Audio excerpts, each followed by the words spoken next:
Hello hi ಸ್ನೇಹಿತರೆ, ಇವತ್ತಿನ ಈ ಒಂದು ವಿಡಿಯೋನಲ್ಲಿ ದ್ವಿತೀಯ PUCಯ English grammar question number 35 letter writing ನೋಡ್ತಾ ಇದ್ದೇವೆ. ಸಾಕಷ್ಟು ವಿದ್ಯಾರ್ಥಿಗಳು ಕಮೆಂಟ್ ಮಾಡ್ತಿದ್ರು. ಸೊ ಸಾಕಷ್ಟು ವಿದ್ಯಾರ್ಥಿಗಳು ಮಿಸ್ಟೇಕ್ ಮಾಡ್ತಾರೆ ಈ ಒಂದು ಲೆಟರ್ ರೇಟಿಂಗ್ ಬರೆಯುವಾಗ. ಇವತ್ತಿನ ನಾನು ಈ ಒಂದು ವಿಡಿಯೋನಲ್ಲಿ ನಾನು ನಿಮಗೆ ಹೇಳ್ಕೊಡ್ತಾ ಇದ್ದೇನೆ. ಇದುವರೆಗೆ ನಮ್ಮ ಎಜುಕೇಷನ್ ಕನ್ನಡ ಯೂಟ್ಯೂಬ್ ಚಾನಲ್ಗೆ ಯಾರು ಸಬ್ಸ್ಕ್ರೈಬ್ ಆಗಿಲ್ಲ ಅಂದರೆ ಚಾನಲ್ಗೆ ಸಬ್ಸ್ಕ್ರೈಬ್ ಆಗಿರಿ, ಹಾಗೆ ಬೆಲ್ ಮೇಲೆ ಕ್ಲಿಕ್ ಮಾಡಿ. ಪ್ರತಿಯೊಂದು ವಿಡಿಯೋ ನಿಮಗೆ ತಪ್ಪದೇ ಬರುತ್ತೆ. ನಾನು 80/80 ವಿಡಿಯೋನಲ್ಲಿ ಎಲ್ಲ ಇಂಗ್ಲೀಷ್ ಗ್ರಾಮರ್ ನಾನು ನಿಮಗೆ ಹೇಳ್ಕೊಟ್ಟಿದ್ದೇನೆ ಆಯಿತಾ. ಇಲ್ಲಿ ನಿಮಗೆ ಹೊಸದಾಗಿ ಕ್ವಶನ್ಸ್ಗಳು ಏನು ಪಾರ್ಟ್ ಡಿನಲ್ಲಿ ಇಂಟ್ರೊಡ್ಯೂಸ್ ಮಾಡಿದ್ದಾರೆ ನೋಡಿ, ಇವೆಲ್ಲ ಕ್ವಶನ್ಗಳು ಯೂಸ್ ಆರ್ಟಿಕಲ್ ಆಗಿರ್ಬೋದು, ಮತ್ತು ಅದೇ ರೀತಿ ಲಿಂಕರ್ಸ್ ಹೇಗೆ ಬರೀಬೇಕು ಆಯಿತಾ. ಇಲ್ಲಿ ನಿಮಗೆ ಕ್ವಶನ್ ನಂಬರ್ 32 ಈ ಎರರ್ ಕ್ವಶನ್ಸ್ ಸೆಂಟೆನ್ಸ್ಗಳು ಕೊಟ್ಟಿರ್ತಾರೆ, ನಾವು ಕರೆಕ್ಟ್ ಮಾಡಿ ಬರೀಬೇಕಾಗಿರುತ್ತೆ. ಅದೇ ರೀತಿ ಇಲ್ಲಿ ಬಾಕ್ಸ್ ಕೊಟ್ಟಿರ್ತಾರೆ, ಗಿವನ್ ಇನ್ ದ ಬಾಕ್ಸ್, ಆ ಒಂದು ಪ್ರಶ್ನೆಗೆ ಹೇಗೆ ಆನ್ಸರ್ ಮಾಡಬೇಕು. ಅದೇ ರೀತಿ ಇಲ್ಲಿ ನಿಮಗೆ ಪೋಯಮ್ ಕೊಟ್ಟಿರ್ತಾರೆ, ಆಪ್ಷನ್ಸ್ಗಳು ಕೊಟ್ಟಿರ್ತಾರೆ, ಆನ್ಸರ್ ಮಾಡಬೇಕಾಗುತ್ತೆ. ಅದೇ ರೀತಿ ಇಲ್ಲಿ ಪ್ಯಾಸೇಜ್ ಕೊಟ್ಟಿರ್ತಾರೆ, ಆ ಪ್ಯಾಸೇಜ್ ನಾವು ಅರ್ಥ ಮಾಡ್ಕೊಂಡು ಆಪ್ಷನ್ಸ್ಗಳು ಕೊಟ್ಟಿರ್ತಾರೆ, ಇಲ್ಲಿ ಆನ್ಸರ್ ಮಾಡಬೇಕಾಗಿರುತ್ತೆ. ನಾನು ಸಂಪೂರ್ಣವಾಗಿ ಇಂಗ್ಲೀಷ್ ಗ್ರಾಮರ್ ಮೇಲೆ ಆಲ್ರೆಡಿ ವಿಡಿಯೋ ಮಾಡಿದ್ದೇನೆ, ಮತ್ತು 2 ಅಂಕದ ಪ್ರಶ್ನೆ, 3 ಅಂಕದ ಪ್ರಶ್ನೆ, MCQ ಕ್ವಶನ್ ಎಲ್ಲವೂ ಕೊಟ್ಟಿದ್ದೇನೆ. ಕೆಳಗಡೆ ಕಮೆಂಟ್ ಬಾಕ್ಸನ್ನು ಲಿಂಕ್ ಕೊಟ್ಟಿದ್ದೇನೆ, ಎಲ್ಲ ವಿದ್ಯಾರ್ಥಿಗಳು ಆ ಒಂದು ವಿಡಿಯೋ ನೋಡ್ಕೊಳ್ಳಿ ಆಯಿತಾ. ಇಲ್ಲಿ ನೋಡಿ, ಲೆಟರ್ ರೇಟಿಂಗ್ ಬರೆಯುವಾಗ ನೀವು ಗಮನದಲ್ಲಿಡುವ ಅಂಶಗಳು ಏನಂದರೆ, ನಿಮಗೆ write a letter of application in response to following advertisement that appeared in the, ಇಲ್ಲಿ ನೋಡಿ ಇನ್ ದ ಅಂತ ದ ಟೈಮ್ಸ್ ಆಫ್ ಇಂಡಿಯಾ ಅಂತ ಇಲ್ಲಿ ನ್ಯೂಸ್ ಪೇಪರ್ ನಿಮಗೆ ಕೊಟ್ಟಿದ್ದಾರೆ. ದ ಟೈಮ್ಸ್ ಆಫ್ ಇಂಡಿಯಾ ಕೊಡ್ಬೋದು, ಇಲ್ಲಾಂದರೆ ದ ಹಿಂದೂ ಕೊಡ್ಬೋದು, ದ ಡೆಕ್ಕನ್ ಹೆರಾಲ್ಡ್ ಕೊಡ್ಬೋದು, ವಿಜಯ ಕರ್ನಾಟಕ ಕೊಡ್ಬೋದು, ಯಾವುದಾದ್ರೂ ಒಂದು ನಿಮಗೆ ನ್ಯೂಸ್ ಪತ್ರಿಕೆ ಕೊಡ್ಬೋದು ಇಲ್ಲಿ ಆಯಿತಾ. ಇಲ್ಲಿ ದ ಟೈಮ್ಸ್ ಆಫ್ ಇಂಡಿಯಾ ಅಂತ ಕೊಟ್ಟಿದ್ದಾರೆ. ಅಂದರೆ ಈ ಒಂದು ಜಾಹೀರಾತು ಯಾವುದು, ಡಾಟಾ ಎಂಟ್ರಿ ಆಪರೇಟರ್ಸ್ಗೆ ಈ ಒಂದು ಪೋಸ್ಟ್ಗೆ ಈ ಒಂದು ಜಾಹೀರಾತು ಮಾಡಿದ್ದಾರೆ. ಯಾವ ಒಂದು ನ್ಯೂಸ್ ಪತ್ರಿಕೆಯಲ್ಲಿ, ದ ಟೈಮ್ಸ್ ಆಫ್ ಇಂಡಿಯಾ. ಯಾವಾಗ 11 ಆಗಸ್ಟ್ 2024 ಅವರು ಪ್ರಕಟಣೆ ಮಾಡಿದ್ದಾರೆ. ಅಂದರೆ ಇವಾಗ ಕರೆದಿದ್ದಾರೆ, ಅಂದರೆ ನಾವು ನಾಳೆ ಅಪ್ಲಿಕೇಶನ್ ಹಾಕ್ತೀವಿ. ಸೊ ಅದಕ್ಕೆ ಇಲ್ಲಿ 12 ಆಗಸ್ಟ್ 2024 ಅಂತ ಡೇಟ್ ಹಾಕಬೇಕಾಗುತ್ತೆ. ನಾನು ನಿಮಗೆ ಹೇಳ್ಕೊಡ್ತೀನಿ, ಇಲ್ಲಿ ಗಮನ ಇಟ್ಟು ಕೇಳಿ. ಇಲ್ಲಿ write X for name, Y for address ಅಂತ ಅವರೇ ಕೊಟ್ಬಿಟ್ಟಿದ್ದಾರೆ. ಸೊ ನಿಮ್ಮ ನೇಮ್ ಮತ್ತು ಅಡ್ರೆಸ್ ಹಾಕುವ ಅವಶ್ಯಕತೆ ಇಲ್ಲ ಆಯಿತಾ. ಇಲ್ಲಿ ಕ್ವಾಲಿಫಿಕೇಷನಲ್ಲಿ ಡಿಗ್ರಿ ಕೊಟ್ಟಿದ್ದಾರೋ ಅಥವಾ PUC ಕೊಟ್ಟಿದ್ದಾರೆ ಅಂತ ನೋಡ್ಕೋಬೇಕು. ಇವಾಗ PUC ಕೊಟ್ಟಿದ್ದಾರೆ, ಸೊ ಅದಕ್ಕೆ ಇಲ್ಲಿ PUC ಅಂತ ನಾವು ಬರೆದಿದ್ದೇವೆ. ಸೊ ಇಲ್ಲಿ ಏನು ಗೊತ್ತಾ, ಇಲ್ಲಿ ನಾನು ಏನು ಅಂಡರ್ಲೈನ್ ಮಾಡಿದ್ದೀನಲ್ಲ, ಇಲ್ಲಿ ನೀವು ಹೋಗಿ ಒನ್ಲಿ ಫಿಲಪ್ ಮಾಡೋದು. ಅಂದರೆ ಇವಾಗ ಇಲ್ಲಿ ವಾಂಟೆಡ್ ಕೆಳಗಡೆ ಯಾವುದು ಒಂದು ಪೋಸ್ಟ್ ಕರೆದಿರ್ತಾರೆ, ಇವಾಗ ಡಾಟಾ ಆಪ್ರೇಟರ್ ಕರೆದಿದ್ದಾರೆ. ಸೊ ಇಲ್ಲಿ ನೋಡಿ, ಡಾಟಾ ಎಂಟ್ರಿ ಆಪ್ರೇಟರ್ಸ್ ಇಷ್ಟೇ ಹೋಗಿ ನೀವು ಫಿಲಪ್ ಮಾಡಬೇಕು. ಇದೆಷ್ಟೆಲ್ಲ ನೀವು ಬಯಾಟ್ ಮಾಡಬೇಕು ನೋಡಿ, ಭಾಳ ಈಜಿ ಇದೆ. ಸೊ 1, 2, 3 ನೀವು ಬಾರಿ ಬರೆದು ತೆಗೆದುಬಿಟ್ರೆ ಗೊತ್ತಾಗ್ಬಿಡುತ್ತೆ. ಇಷ್ಟು ರೆಸ್ಯೂಮ್ ಹಾಕಬೇಕು ಆಯಿತಾ. Qualification, board, university, percentage, year ಅಂತ ಹಾಕಿ ಇಷ್ಟು ಬರೆದರೆ ನಿಮಗೆ 5ಕ್ಕೆ 5 ಅಂಕ ಬರುತ್ತೆ, ಲಾಸ್ಟ್ನಲ್ಲಿ ಸಿಗ್ನೇಚರ್. ಸೊ ಗಮನ ಇಟ್ಟು ಕೇಳಿ, ಭಾಳ ಈಜಿ ಇದೆ ಗೈಸ್ ಆಯಿತಾ. ಇಲ್ಲಿ ನೋಡಿ, ಇವಾಗ ಇಲ್ಲಿ right a letter of application in response ಮೇಲೆ ನಿಮಗೆ ಒಂದು ಪ್ರಶ್ನೆ ಕೇಳ್ತಾರೆ. Advertisement that appeared the Times of India and 11 August 2014 ಇಲ್ಲಿ ಡೇಟ್ ಕೊಟ್ಟಿದ್ದಾರೆ. ಇಲ್ಲಿ ನೋಡಿ, ಡಾಟಾ ಎಂಟ್ರಿ ಆಪ್ರೇಟರ್ಸ್ ನಿಮಗೆ ವಾರ್ಷಿಕ ಪರೀಕ್ಷೆಯಲ್ಲಿ ಇಲ್ಲಿ ಕೆಳಗಡೆ ವಾಂಟೆಡ್ ಕೆಳಗಡೆ ಏನು ಕೊಟ್ಟಿದ್ದಾರೆ ಅಂತ ನೋಡ್ಕೋಬೇಕು. ಕ್ವಾಲಿಫಿಕೇಷನಲ್ಲಿ PUC ಕೊಟ್ಟಿದ್ದಾರೋ ಅಥವಾ ಡಿಗ್ರಿ ಕೊಟ್ಟಿದ್ದಾರೋ ಏನು ಕೊಟ್ಟಿದ್ದಾರೆ ಅಂತ ನೋಡ್ಕೋಬೇಕು ಅಷ್ಟೇ, ಮತ್ತೇನಿಲ್ಲ. ಇಲ್ಲಿ ಅಪ್ಲೈ ಟು ಅಂತ ಕೊಟ್ಟಿದ್ದಾರೆ ನೋಡಿ, ಅಂದರೆ the HR manager grow head market solution, ಇಲ್ಲಿ ಟವರ್ಸ್ ಅಂತ ಕೊಟ್ಟಿದ್ದಾರೆ, ಬೆಂಗಳೂರದು ಇಲ್ಲಿ ಒಂದು ಅಡ್ರೆಸ್ ಕೊಟ್ಟಿದ್ದಾರೆ, ಇಲ್ಲಿ 2 ಅಂತ ಕೊಟ್ಟಿದ್ದಾರೆ. ಇವರಿಗೆ ನಾವು ಕಳಿಸ್ತಾ ಇದ್ದೀವಿ ಆಯಿತಾ. ಈ ಒಂದು ಪೋಸ್ಟ್ ಕರೆದಿದ್ದಾರೆ, ನಾವು ಇವರಿಗೆ ಕಳಿಸ್ತಾ ಇದ್ದೀವಿ. ಸೊ ಇಲ್ಲಿ ನೋಡಿ, X is for name, Y for address ಅಂದಿದ್ದಾರೆ. ಸೊ ಅದಕ್ಕೆ ಇಲ್ಲಿ ನಾವು ಏನು ಬರೀಬೇಕು ಆಯಿತಾ, ಡೈರೆಕ್ಟಾಗಿ ಈ ಕಡೆ ಸೈಡೇ ಬರೀಬೇಕು. ಏನಂತ, XXX ಅಂತ. XX ಅಂದರೆ ನೇಮ್, ಅಂದರೆ ಈ ರೀತಿ ನೀವು ಅಡ್ರೆಸ್ ಅಂತ ಹಾಕಿ ಈ ರೀತಿ ನೇಮ್ ಅಂತ ಹಾಕಿ ಬರಿಬಾರ್ದು. ನೀವು ಒನ್ಲಿ ಏನು ಬರೀಬೇಕು, ಡೈರೆಕ್ಟಾಗಿ XXXYY ಅಂತಲೇ ಬರೀಬೇಕು ಆಯಿತಾ. ಸೊ ಅದೇ ರೀತಿ ಡೇಟ್ ಅಂತ ಈ ರೀತಿ ಹಾಕಬಾರ್ದು, ತಪ್ಪು ಆಯಿತಾ. ಸೊ ಇಲ್ಲಿ ನೋಡಿ, ಇವಾಗ ಇಲ್ಲಿ ಡೇಟ್ ಕೊಟ್ಟಿದ್ದಾರೆ ಆಯಿತಾ, 11 ಆಗಸ್ಟ್ 2024. ಇವಾಗ ನಾವು ಅಪ್ಲಿಕೇಶನ್ ಯಾವಾಗ ಹಾಕ್ತಾ ಇದ್ದೀವಿ, 12 ಆಗಸ್ಟ್ 2024 ಅಪ್ಲಿಕೇಶನ್ ಹಾಕ್ತಾ ಇದ್ದೇವೆ ಆಯಿತಾ. ಸೊ ಈ ರೀತಿಯಲ್ಲಿ 11 ಆಗಸ್ಟ್ 2024 ಅವರು ಕರೆದಿದ್ದಾರೆ, ನಾವು ಯಾವಾಗ ಅಪ್ಲಿಕೇಶನ್ ಹಾಕ್ತಾ ಇದ್ದೇವೆ, 12 ಆಗಸ್ಟ್ 2024 ನೆನಪಲ್ಲಿ ಇಟ್ಕೊಳ್ಳಿ. ಈ ರೀತಿ ಒಂದಿನ ಮಾಡ್ಕೋಬೇಕು ನೀವು ಅಲ್ಲಿ. ಅದೇ ರೀತಿ ಇಲ್ಲಿ ನೋಡಿ, ಇವಾಗ ದ HR ನೋಡಿ, the HR manager grow head marketing solution ಅಂತ ಇದೆಯಲ್ಲ, ಇದೇನಿದೆಯಲ್ಲ ಇದೆಲ್ಲ ಈ ಕಡೆ ಬರೀಬೇಕು. ಎಲ್ಲಿ, ಇಲ್ಲಿ ನೋಡಿ, ಈ ಡೇಟ್ ಕೆಳಗಡೆನೆ the HR manager grow head marketing solution, Rajesh towers, MG road, Bengaluru 560001 ಅಂತ ಇಷ್ಟು ಬರೆದ ನಂತರ ಇದೆಲ್ಲ ಮುಗೀತಾ. ಇದರ ಕೆಳಗಡೆ ಆಯಿತಾ ಒಂದು ಲೈನ್ ಬಿಟ್ಟು ಇಲ್ಲಿ ನಡುವೆ ಏನು ಬರೀಬೇಕು, ಸರ್ ಅವ್ರ ಮೇಡಮ್ ಅಂತ ಬರೀಬೇಕು. ಇದರ ಕೆಳಗಡೆನೆ ಸಬ್ಜೆಕ್ಟ್ ಬರೀಬೇಕು, ಇದರ ಕೆಳಗಡೆನೆ ರೆಫರೆನ್ಸ್ ಅಂತ ಬರುತ್ತೆ. ಇಲ್ಲಿ ಸಬ್ಜೆಕ್ಟ್ನಲ್ಲಿ ಏನಂತ ಬರೀಬೇಕು, ಸಬ್ಜೆಕ್ಟ್ನಲ್ಲಿ ಈ ರೀತಿನೇ ಬರೀಬೇಕು ಆಯಿತಾ.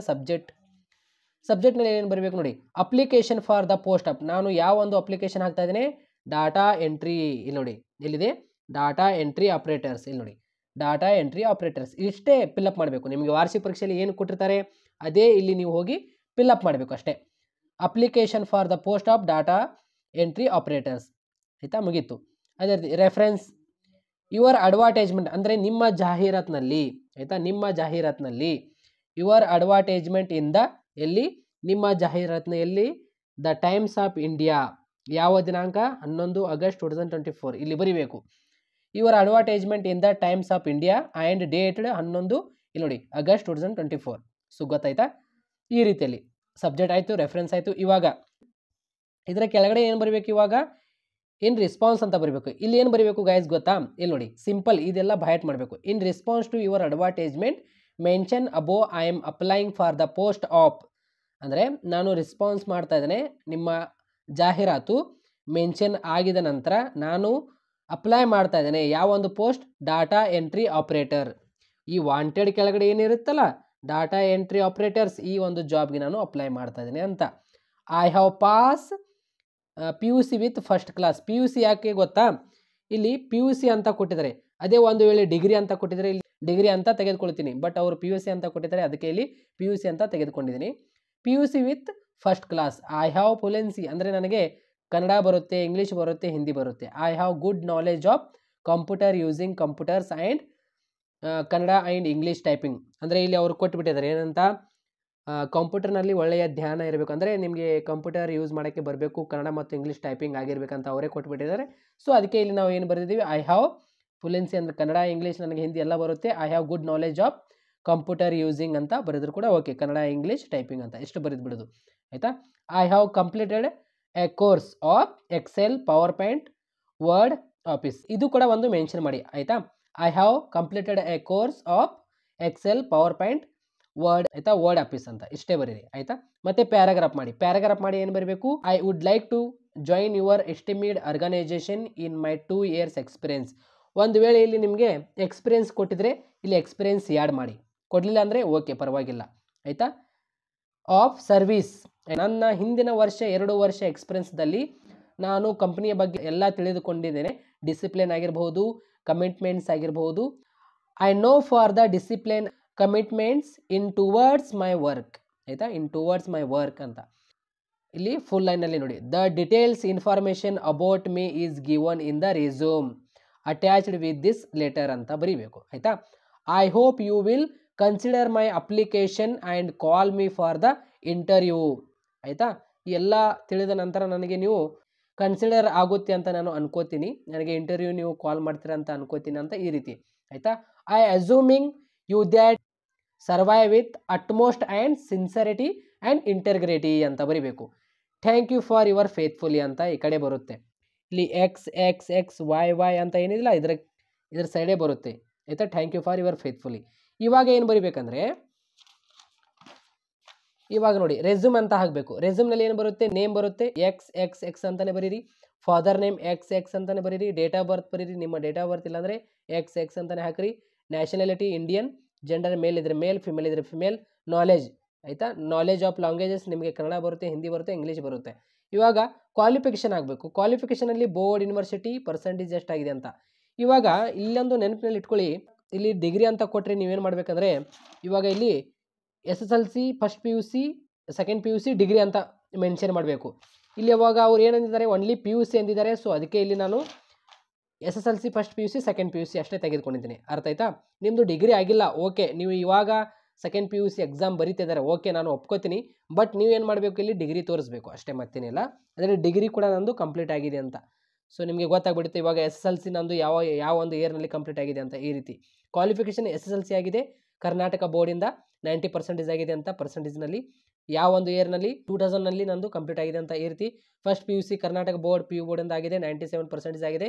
ಈ ರೀತಿಯಲ್ಲಿ ನೀವು ಒಂದು ವರ್ಷ ಬಿಟ್ಟು SSLC ಮುಗೀತು, ಅವಾಗ ಮತ್ತೆ ಅಡ್ಮಿಷನ್ ಮಾಡಿದೆ, ನಂದು 2022ನಲ್ಲಿ ಫಸ್ಟ್ PUC ಮುಗೀತು. ಅದೇ ರೀತಿ ಸೆಕೆಂಡ್ PUC PU ಬೋರ್ಡ್ನಿಂದ ಆಯಿತು, 98% ಆಯಿತು, ಆಯಿತಾ.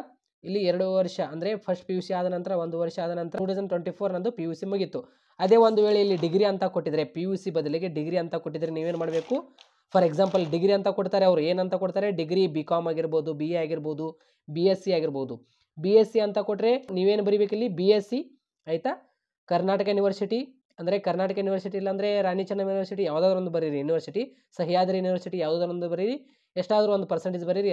ಮತ್ತು ಅದೇ ರೀತಿ ಇಲ್ಲಿ 3 ಇಯರ್ಸ್ ಆಗಿರುತ್ತಲ್ಲ, ಆಯಿತಾ, 2027 ಇಲ್ಲಾಂದರೆ 28ಕ್ಕೆ ನಂದು ಡಿಗ್ರಿ ಆಗಿದೆ ಅಂತ ಇಲ್ಲಿ ಒಂದು ಕಾಲಮ್, ಇಲ್ಲೊಂದು ಕಾಲಮ್ ಬರುತ್ತೆ ಡಿಗ್ರಿ. ಒಂದು ವೇಳೆ BA BCom BSc ಅಂತ ಕೊಟ್ಟರೆ, BCom ಅಂತ ಕೊಟ್ಟರೆ ನೀವೇನು ಬರೀಬೇಕು ಇಲ್ಲಿ BCom, ಆಯಿತಾ, ರಾಣಿ ಚೆನ್ನಮ್ಮ ಯೂನಿವರ್ಸಿಟಿ, ಪರ್ಸೆಂಟೇಜ್ ಎಷ್ಟಾಗಿದೆ 2018ನಲ್ಲಿ ನಂದು ಮುಗೀತು. ಈ ರೀತಿ 3 ವರ್ಷ, ಆಯಿತಾ. ಅದೇ ರೀತಿ ಇಲ್ಲಿ ಒಂದು ವೇಳೆ ನಿಮಗೆ ವಾರ್ಷಿಕ ಪರೀಕ್ಷೆಯಲ್ಲಿ ಎಕ್ಸ್ಪೀರಿಯನ್ಸ್ ಅಂತ ಎಲ್ಲಾದರೂ ಕೊಟ್ಟರೆ 2 ಇಯರ್ಸ್ ಎಕ್ಸ್ಪೀರಿಯನ್ಸ್, ಆಯಿತಾ, ಕೊಟ್ಟರೆ ಇಲ್ಲಿ ಎಕ್ಸ್ಪೀರಿಯನ್ಸ್ 2 ಇಯರ್ಸ್ ಆಫ್ ಎಕ್ಸ್ಪೀರಿಯನ್ಸ್ ಅಂತ, ಆಯಿತಾ, ಎಕ್ಸ್ಪೀರಿಯನ್ಸ್ನಲ್ಲಿ ನನಗೆ 2 ಇಯರ್ಸ್ ಎಕ್ಸ್ಪೀರಿಯನ್ಸ್ ಆಗಿದೆ ಅಂತ ಬರೀರಿ ಕಂಪಲ್ಸರಿ. ಕೊಡಲಿಲ್ಲ ಅಂದರೂ ಕೂಡ ಬರೀದು ಬಿಡ್ರಿ, ಆಯಿತಾ, ನಡೆಯುತ್ತೆ, ಆಯಿತಾ. ಇಂಟ್ರೆಸ್ಟ್ ಅವನು ಹಾಬೀಸ್ ಅಂತ, ನನಗೆ ಯಾವುದರಲ್ಲಿ ಇಂಟ್ರೆಸ್ಟ್ ಇದೆ, ಕ್ರಿಕೆಟ್ ಪ್ಲೇಯಿಂಗ್, ನಾನು ಕ್ರಿಕೆಟ್ ಆಡ್ತೇನೆ, ರೀಡಿಂಗ್ ಬುಕ್ಸ್ ಅಂತ, ಇಷ್ಟೇ. ಅಡ್ರೆಸ್ನಲ್ಲಿ PPP ಅಂತಲೇ ಬರೀರಿ, ಆಯಿತಾ. ಮೊಬೈಲ್ ನಂಬರ್ ಇತ್ತಂದರೆ ಮೊಬೈಲ್ ನಂಬರ್ ಹಾಕಿರಿ, ಇಲ್ಲಾಂದರೆ XXX ಅಂತ ಹಾಕಿ. ಡೇಟ್ ಅಂದರೆ ಯಾವ ಡೇಟ್ ಅಂದರೆ ಈ ಒಂದು ಡೇಟ್ ಹಾಕಬೇಕು, ಈ ಒಂದು ಡೇಟ್ ಇಲ್ಲಿ ಹಾಕಬೇಕು.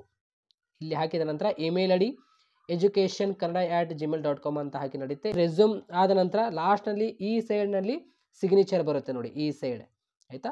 ಸೊ ನೆನಪಲ್ಲಿ ಇಟ್ಕೊಳ್ಳಿ, ಭಾಳ ಈಜಿ ಇದೆ ಗೈಸ್. ಸೊ 1-2 ಬಾರಿ ನೀವು ಬರೀ ತೆಗೆದುಬಿಟ್ರೆ ನಿಮಗೆ ಗೊತ್ತಾಗ್ಬಿಡುತ್ತೆ ಏನೇನು ಎಲ್ಲೆಲ್ಲಿ ತುಂಬಬೇಕು, ನಿಮ್ಗೆ ಗೊತ್ತಿದೆ. ಒನ್ಲಿ ಡಾಟಾ ಎಂಟ್ರಿ ಆಪ್ರೇಟರ್ಸ್, ಇಲ್ಲಿ ಕ್ವಾಲಿಫಿಕೇಷನ್ ಏನು ಕೊಟ್ಟಿರ್ತಾರೆ ಅದಷ್ಟೇ ತುಂಬಬೇಕು, ಅಷ್ಟೇ, ಮತ್ತೇನಿಲ್ಲ. 1, 2, 3 ಇದಷ್ಟೇ ತುಂಬಬೇಕು. ಉಳ್ಕಿದೆಲ್ಲ ಸೇಮ್, ಯಾವುದೇ ಒಂದು ಪ್ರಶ್ನೆ ಕೇಳಿ ಉಳ್ಕಿದೆಲ್ಲ ಸೇಮೇ ಬರೀಬೇಕು, ಆಯಿತಾ. ಒಂದು ವೇಳೆ ಇಲ್ಲಿ BCom BA ಇಲ್ಲಿ ಅಂತ ಕೊಟ್ಟರೆ ನೀವೇನು ಬರೀಬೇಕು, ಇಲ್ಲಿ ಒಂದು ಎಕ್ಸ್ಟ್ರಾ ಕಾಲಮ್ ಬರೀಬೇಕು ಹಾಕಿ, ಅಷ್ಟೇ, ಮತ್ತೇನಿಲ್ಲ. ಇದೆಲ್ಲ ಸೇಮೇ ಬರುತ್ತೆ. ಸೊ ಎಲ್ಲ ವಿದ್ಯಾರ್ಥಿಗಳಿಗೆ ಒಂದೊಳ್ಳೆ ಶೇರ್ ಮಾಡಿ. Thank you so much.